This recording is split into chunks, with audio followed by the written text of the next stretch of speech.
Ice cream اور منگواؤں؟ اس نے اپنی آئس کریم ختم کی تو اس نے پوچھا۔ اس نے نفی میں سر ہلا دیا۔ کچھ اور لو گی؟ اس نے اس بار بھی نفی میں سر ہلا دیا تو وہ پوچھنے لگا چلیں پھر؟ اس نے اقرار میں گردن ہلائی تو وہ ہنستے ہوئے بولا تم جب ہاں اور نہ کہنے کے لیے زبان کا استعمال کرنے کے بجائے گردن اور سر کا استعمال کرتی ہو تو واقعی بہت کیوٹ لگتی ہو۔ وہ کچھ جھیب سی گئی۔ واپسی میں جاتے وقت کی طرح ان دونوں کے درمیان خاموشی نہیں تھی۔ گاڑی پورچ میں لا کر کھڑی کرتے ہوئے وہ پورے کا پورا اس کی طرف گھوما۔ تم بور ہوئی؟ اس نے بجائے نفی میں سر ہلانے کے منہ سے نہیں کہا۔ تم نے انجوائے کیا؟ ہاں۔ اس نے سنجیدگی سے ہاں کہا تھا اور اس کے چہرے پر سنجیدگی کی جگہ شریر مسکراہٹ نے لے لی تھی۔ اب چنانکہ میں نے تعریف کر دی ہے اس لیے تم منہ سے جواب دیا کرو گی۔ وہ دونوں گاڑی سے اتر گئے تھے۔ بی بی اپنے کمرے میں سونے کے لیے جا چکی تھی۔ حیدر بھی اسے شب بخیر کہتا اپنے کمرے میں چلا گیا۔ وہ اپنے کمرے میں آ کر لیٹنے کے بعد آج کی ساری باتوں پر حیران ہو رہی تھی۔ اس شخص کے پاس ایسا کیا جادو ہے؟ وہ اس سے جتنا بھی گھبرائے، جتنا بھی خائف ہو، جب وہ پاس آ کر بیٹھتا ہے تو سارے کا سارا خوف اور گھبراہٹ کہیں غائب ہو جاتی ہے۔ اس شخص میں کوئی جادو، کوئی کرشمہ ہے، کوئی مقناطیسیت ہے جو اسے اپنی طرف کھینچ لیتی ہے۔ وہ خود بخود اس کے زیر اثر آ جاتی ہے۔ اسے اس کی باتیں اچھی لگتی ہیں، اسے اس کا اپنائیت بھرا انداز اچھا لگتا ہے، اسے اس کے پرمزاح فقرے اچھے لگتے ہیں۔ اسے یہاں آئے ہوئے 15 دن ہو گئے تھے۔ توفیق کمال نے دوبارہ اسے فون نہیں کیا تھا۔ حیدر نے 3-4 روز پہلے آفس میں ان کے فون آنے کا ذکر کیا تھا۔ اس نے یہ بھی بتایا تھا کہ وہ ایمن کی خیریت معلوم کر رہے تھے اور اسے اس بات پر بالکل یقین نہیں آیا۔ اگر انہیں اس کی خیریت کی اتنی فکر ہوتی تو وہ اسے گھر پر فون کر سکتے تھے۔ بی بی اور حیدر کا رویہ اس کے ساتھ اول روز جیسا ہی تھا۔ وہ آفس سے آنے کے بعد خاص طور پر ڈنر کرتے ہوئے اور پھر ڈنر کے بعد چائے یا کافی پیتے ہوئے اس سے بہت ساری باتیں کرتا تھا، یوں ہی عام سے موضوعات پر۔ ان باتوں کے دوران اس کی حیثیت محض سامع کی ہوتی تھی۔ اس روز چھٹی کا دن تھا۔ وہ دیر سے سو کر اٹھی تھی۔ اس نے اور بی بی نے ایک ساتھ ناشتہ کیا، جبکہ حیدر ان لوگوں سے پہلے ہی ناشتہ کر چکا تھا۔ وہ لاؤنج میں بیٹھ کر اخبارات دیکھ رہا تھا۔ ناشتے کے بعد ایمن اور بی بی بھی لاؤنج میں آ گئی۔ حیدر نے میگزین اپنے پاس رکھ کر باقی اردو انگریزی کے دونوں اخبارات اس کی طرف بڑھا دیے۔ اس کے ہاتھ سے اخبار لے کر اس نے اپنی عادت کے مطابق اخبار کے ایڈیٹوریل صفحے پر نظر ڈالنی شروع کر دی۔ کیوں حیدر، لنچ کے لیے کیا بنواؤں؟ پروین کو لنچ کے لیے ہدایت دیتے ہوئے بی بی نے حیدر سے پوچھا۔ بتاؤ ایمن، لنچ میں کیا کھاؤ گی؟ وہ بی بی کو جواب دینے کے بجائے اس سے پوچھنے لگا۔ اس نے چونک کر سر اٹھایا۔ کچھ بھی، وہ آہستگی سے بولی۔ بس پھر بی بی، آج لنچ میں کچھ بھی بنوا لیں۔ بائی دی وے مس ایمن، یہ کچھ بھی روٹی کے ساتھ کھایا جاتا ہے یا چمچ کے ساتھ یا پھر چھری اور کانٹے کے ساتھ؟ یوں ہی، میں اپنے نالج کے لیے پوچھ رہا ہوں۔ بی بی کے لبوں پر بے ساختہ مسکراہٹ ابھری تھی۔ پروین بھی سر جھکائے مسکرا رہی تھی، لیکن اس کے چہرے پر ذرا سے بھی مسکراہٹ نہیں تھی۔ وہ بری طرح شرمندہ ہو گئی تھی۔ تم سے جو بات پوچھی جاتی ہے اس کا سیدھا سادہ جواب نہیں دے سکتی۔ اپنے چہرے پر کچھ مصنوعی سی خفگی لاتے ہوئے وہ بولا۔ کوئی سی بھی سبزی؟ اس کی طرف دیکھے بغیر وہ آہستہ سے بولی۔ کچھ بھی اور کوئی بھی کیا اردو زبان میں تمہارے پسندیدہ الفاظ ہیں؟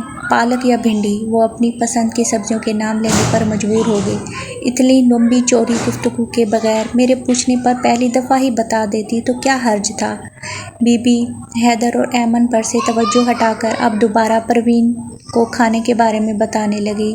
شام وہ لان میں اکیلی بیٹھی ہوئی تھی جب وہ اس کے پاس چلا آیا۔ اتنا اچھا موسم ہو رہا ہے، آؤ تھوڑی دیر واک کریں۔ وہ خاموشی سے اس کے ساتھ ہو گئی۔ کیا ہم اس طرح خاموشی سے چلتے رہیں گے؟ پچھلے 10 منٹ سے ان کے درمیان خاموشی تھی۔ بھائی کوئی بات کرو، میں بور ہونے لگا ہوں، وہ جھنجھلاتے ہوئے انداز میں چڑھ کر بولا۔ کیا بات کروں؟ اس نے دل میں جو سوچا اس کے لبوں سے بھی نکل گیا تھا۔ وہ بے ساختہ مسکرایا۔ اب یہ بھی میں بتاؤں؟ بھائی کسی بھی موضوع پر بات کرو، اتنے دنوں سے تمہارے ساتھ باتیں کر رہا ہوں، آج تم بھی میرے ساتھ باتیں کرو۔ مجھ سے میرے بارے میں کچھ پوچھو، مجھے اپنے بارے میں کچھ بتاؤ۔ چلو یہی بتاؤ کہ تمہارا سٹار کیا ہے، تمہارا فیورٹ ایکٹر اور ایکٹریس کون ہے؟ تمہیں پھول کون سا پسند ہے وغیرہ وغیرہ۔ وہ اسے تفصیلاً گفتگو کے لیے مواد فراہم کرنے لگا۔ اس نے ایک پل کے لیے کچھ سوچا اور پھر ہچکچائے ہوئے انداز میں بولی، آپ نے کیا پڑھا ہوا ہے؟ میرا مطلب ہے آپ کی کوالیفیکیشن۔ میں نے MBA کر رکھا ہے۔ اس کا جواب بہت سادہ اور مختصر سا تھا۔ ایما نے بغور اس کی طرف دیکھا۔ اس نے اندازہ لگایا کہ وہ جان بوجھ کر اپنے بارے میں اتنا سادے اور عام انداز میں بات کر رہا ہے۔ اسے یقین تھا کہ یہ شخص اس سے بہت بڑھ کر ہے جتنا اس کے سامنے خود کو ظاہر کرتا ہے۔ کہاں سے؟ اس کے سوال میں اس بار ہچکچاہٹ پہلے سے قدرے کم تھی۔ اس نے چونک کر ایمن کی طرف دیکھا اور پھر اس کی آنکھوں میں نظر آتے ہوئے سوالوں کو دیکھ کر مسکرایا۔ یہ سوال کیوں پوچھا تم نے؟ پہلے اس بات کا جواب دو، پھر میں تمہیں تمہارے سوال کا جواب دوں گا۔ مجھے ایسا لگا کہ آپ نے کسی بہت ہی اچھی یونیورسٹی سے پڑھا ہوا ہے۔ اسے وہ یہ نہیں بتا سکی کہ وہ اس کی تعلیمی قابلیت مکمل تفصیل کے ساتھ جاننا چاہتی ہے۔ کیونکہ وہ ان کے باپ کا انتہائی قریبی واقف کار ہے۔ اس کی ماں نے اسے بتایا تھا کہ توفیق کمال اپنے پاس کسی معمولی آدمی کو برداشت نہیں کرتا۔ وہ اس کی نگاہوں میں موجودہ سنجیدگی دیکھ کر خود بھی سنجیدہ ہو گیا۔ اسے شاید یہ اندازہ ہو گیا تھا کہ وہ اس کی تعلیمی قابلیت پوری تفصیل کے ساتھ جاننا چاہتی ہے۔ مارٹن اسکول سے؟ اس کے جواب پر وہ متاثر ہو جانے والی نگاہوں سے اسے دیکھنے لگی۔ حالانکہ اسے کسی ایسے ہی ادارے کا نام سننے کی توقع تھی، پھر بھی سننے کے بعد وہ اپنے تاثرات چھپا نہیں پائی۔ اور کیا؟ وہ حیرت سے اس کی طرف دیکھنے لگا۔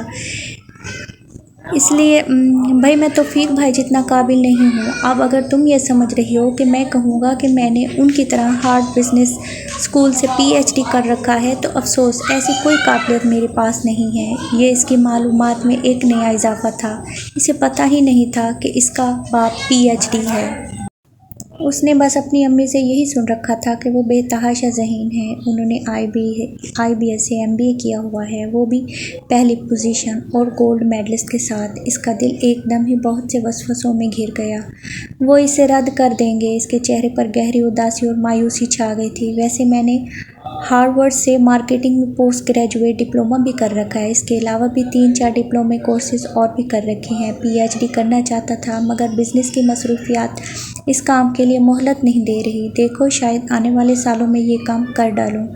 وہ اتنا قابل تھا جبکہ اس کا علم اور اس کی تعلیم تو بڑی ہی محدود تھی۔ وہ تو اسے یہ بھی نہیں بتا سکتی تھی کہ اس نے ہارورڈ، مارٹن اسکول اور لندن اسکول آف اکنامکس کے صرف نام ہی سن رکھے ہیں۔ اس کا احساس کمتری پوری طرح اسے اپنی لپیٹ میں لے چکا تھا۔ وہ اس کے آگے خود کو بالکل جاہل سمجھ رہی تھی۔ تم چپ کیوں ہو گئی ہو؟ کچھ اور پوچھو، وہ اس کی طرف دیکھتے ہوئے بولا۔ اس نے بغور حیدر مسعود کی طرف دیکھا لیکن بولی کچھ نہیں۔ جاری ہے ابھی۔ اس ناول کے تمام حقوق مصنفہ کے پاس موجود ہیں۔ معذرت کے ساتھ آج میں آپ لوگوں سے کہوں گی کہ آپ جہاں پر میں بیٹھی ہوں یہاں پر آج بہت شور تھا، تو یہ شور شاید آپ کو پوری ویڈیو میں سنائی بھی دے۔ شام بہت زیادہ ہو گئی تھی، بچے باہر گلی میں کھیل رہے تھے اور میں روزانہ تو اپنے روم میں بیٹھی ہوتی ہوں لیکن آج جو ہے نا میں تھوڑا باہر بیٹھی تھی اور ریکارڈنگ کر رہی تھی، تو ٹائمنگ بھی آج میری کچھ ڈسٹرب تھی۔ تو امید ہے کہ آپ لوگ جو ہے نا اس کو اگنور کریں گے۔ بہت شکریہ۔